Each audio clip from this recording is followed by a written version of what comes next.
In the heart of the brutal winter of 1942, amidst the icy gusts and the haunting wails of artillery fire, we found ourselves trapped in the crumbling ruins of a once stalwart building.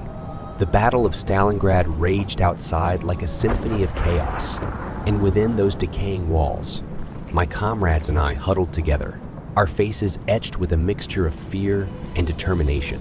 We had become prisoners to both the relentless enemy onslaught and the psychological horrors that clawed at our sanity.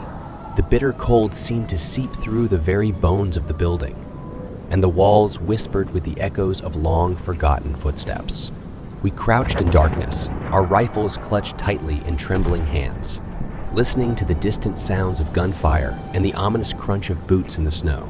The scent of sweat and desperation hung heavy in the air, mingling with the acrid tang of gunpowder. Our breaths materialized before us, a constant reminder of the thin thread that separated life from death. As the hours turned into an eternity, an unnerving feeling settled over us, like unseen eyes watching from the shadows. Whispers danced on the edge of hearing, taunting us with their indecipherable messages. The walls seemed to pulse with a malevolent energy, and the shattered windows framed twisted visions of the battlefield beyond. I could swear that I saw faces, contorted in agony, staring back at me through the glass. My heart raced, and I blinked, and they were gone. Were they hallucinations born from exhaustion and terror, or something more sinister? In the midst of this spectral ordeal, a fellow soldier, Lucan, began to murmur incoherently, his eyes wide with an unbridled terror. He babbled about voices in his head, about memories of home and loved ones that couldn't be real.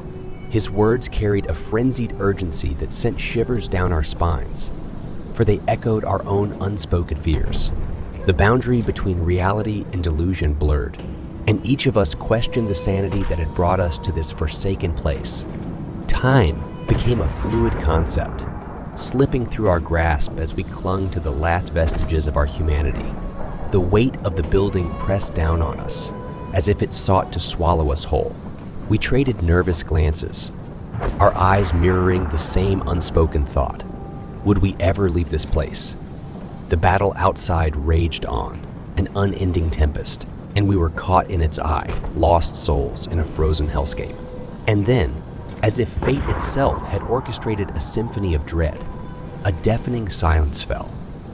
The gunfire ceased, the distant screams faded, and an eerie calm settled over the battlefield.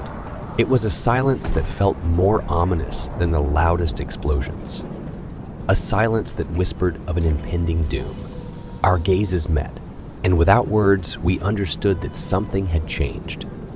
Something beyond the realm of mortal understanding. The building seemed to hold its breath along with us, and as I gazed out of the cracked window, my heart froze. Through the swirling snow, I saw figures moving, shadows that defied the natural order. They were not soldiers. They were something else, something that slithered between the realms of the living and the dead. And as their hollow eyes met mine, a question arose in my mind, a question that would haunt me for the rest of my days. Were we trapped in a battle not just against the enemy, but against the very fabric of reality itself? The answer, whatever it may be, lingered just out of reach, much like our chances of survival in this nightmarish abyss.